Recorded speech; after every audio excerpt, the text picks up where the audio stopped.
can go from a spiritual alignment with the teachings of the ayatollahs, right the way through to direct links with the IRGC. A report by Lord Walney, the government's former extremism advisor, has identified a network of more than 30 organisations allegedly serving as soft power hubs for Iran.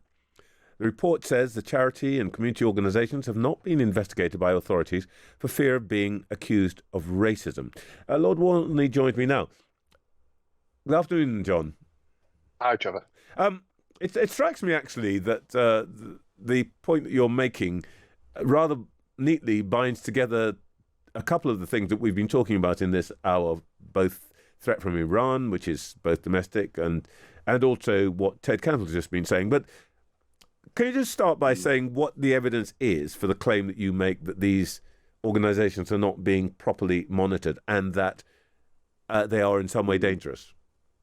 Well, yes, unfortunately, there is a striking body of evidence which goes across many charities that are embedded within the UK, many of which have been here for many years, and for which there have been an array of evidence pointed out of either from ideological alignment with the Iranian regime, led by a highly extreme and intolerant ayatollah that is dedicated to exporting terrorism around the world. So it can go from a spiritual alignment with the teachings of the ayatollahs, right the way through to direct links with the IRGC, the Islamic Republican Guard Corps, who are the shock troops of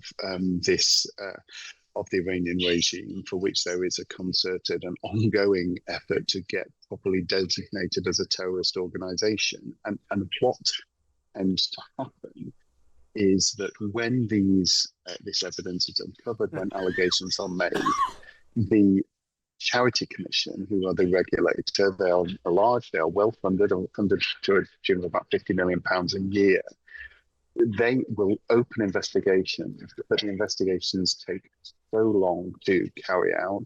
They're often put on hold when the police start their own investigation. And the result of that is that you have charities for whom there is very serious evidence of wrongdoing, effectively able to carry on for years without any kind of sanction. You may not be able to name names, but can you give me an example of what you mean by wrongdoing? Because, of course, there's a fine line here to be drawn, isn't there, between people's freedom to be hostile or angry or, frankly, even foolish, which I think is... if we were to be prosecuting everybody who does that, we'd probably clear out the Palace of Westminster tomorrow. But and real danger. No, understood, and you're right. But it should be. Everyone should bear in mind that this is in the context of charity law.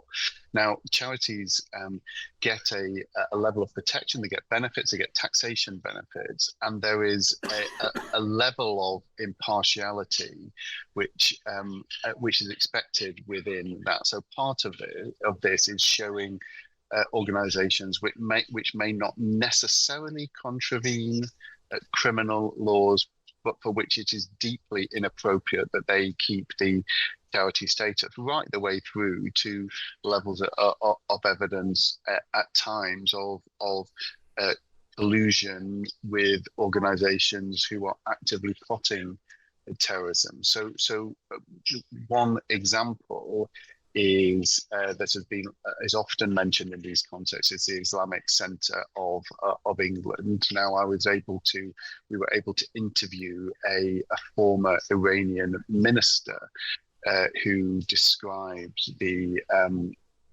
ICE, the Islamic Centre of England, as a nerve centre, effectively, of operations, or coordinating a wider network of charities, and that is that's highly questionable, inappropriate at the best of times, given the nature of the Iranian regime. But in this current context, it takes an even greater level of seriousness. I should say that the Islamic Centre of England did tell us, they wrote to you saying that they denied that it acts as a headquarters for any network linked to Iran's supreme leader, and stating that neither the Iranian political system nor any political figure has influence or control over its activities, and it doesn't represent any foreign government. Important.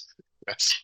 Yes, indeed, and there will be my report on Wednesday will be extensive, and it does indeed include many rebuttals. Many of these organisations are highly actively defending their reputation. They are highly litigious, and you will see, despite that, there is I think a compelling body of evidence. You asked your previous interviewee what a thing that was good about the social cohesion strategy launched today. One of the things which is good is that they are accepting my recommendation to beef up the charity commissions power and capabilities to be able to root out extremist organizations. That's an important step forward. But as we know, so many of these kind of strategies look great when they're put in a big document, but they need to be acted on.